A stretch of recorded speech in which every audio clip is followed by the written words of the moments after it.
ফিলিস্তিন নিরাপদ না হলে ইসরায়েলও অনিরাপদ। ক্যামেরন। ফিলিস্তিন জনগণের নিরাপত্তা স্থায়ী না করা গেলে ইসরায়েলিরাও কখনো নিরাপদে থাকতে পারবে না বলে সতর্ক করেছেন সাবেক প্রধানমন্ত্রী ও বর্তমানের পররাষ্ট্রমন্ত্রী ডেভিড ক্যামেরন। সংবাদ সংস্থা বিবিসি জানায়, শুক্রবার ফিলিস্তিনের পশ্চিম তীরের রামাল্লা সফরকালে ইসরায়েলকে সতর্ক করে এমন বার্তা দিয়েছেন যুক্তরাজ্যের সদ্য নিয়োগ পাওয়া পররাষ্ট্রমন্ত্রী।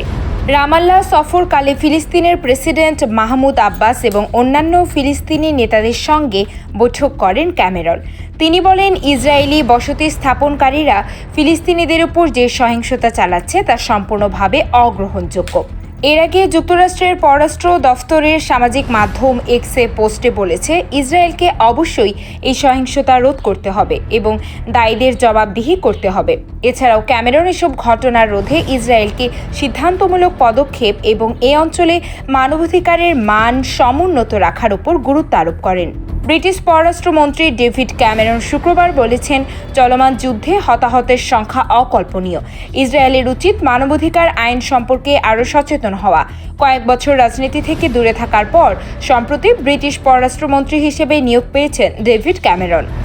এরপরই তিনি বৃহস্পতিবার ইসরায়েল সফর করেন এবং ইসরায়েলের প্রধানমন্ত্রী বেনিয়ামিন নেতানিয়াহু ও প্রেসিডেন্ট আইজ্যাক হারজোগের সঙ্গে দেখা করেন। তিনি ইসরায়েলকে গাজায় আরও সাহায্য প্রবেশের অনুমতি দিতে এবং বেসামরিক মৃত্যু কমাতে সর্বাত্মক প্রচেষ্টা চালানোর আহ্বান জানান।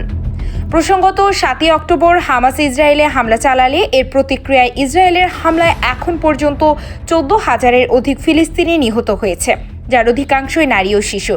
আন্তর্জাতিকভাবে ব্যাপক চাপের পর অবশেষে শুক্রবার 24 নভেম্বর থেকে হামাস ও ইসরায়েলের সম্মতিতে শুক্রবার থেকে 4 দিনের যুদ্ধবিরতি শুরু হয়েছে।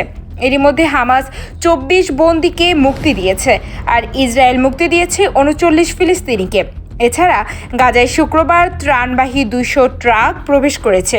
শুক্রবার যেসব জিম্মিদের মুক্তি দিয়েছে হামাস, তাদের মধ্যে রয়েছেন 13 জন ইসরায়েলি, 10 জন থাইল্যান্ডের নাগরিক আর 1 জন ফিলিপিন্সের নাগরিক। এদের বদলে তাদের হাতে আটক হওয়া 39 জন ফিলিস্তিনিকে বাংলাদেশ সময় রাত 11:30 নাগাদ মুক্তি দিয়েছে ইসরায়েল। শান্তি চুক্তি অনুযায়ী হামাস 50 জন জিম্মিকে ছেড়ে দেবে আর বদলে 150 ফিলিস্তিনি বন্দীকে ছাড়বে ইসরায়েল। 4 দিন ধরে এই প্রক্রিয়া চলবে আর এই কদিন দুই পক্ষের মধ্যে যুদ্ধবিরতি বহাল থাকবে। চুক্তির শর্ত অনুযায়ী মিশরের দিক থেকে 60 ট্রাক ভর্তি ত্রাণ সামগ্রী গাজায় পৌঁছবে, যার মধ্যে থাকবে ওষুধপত্র, জ্বালানি আর খাদ্য সামগ্রী থাকবে।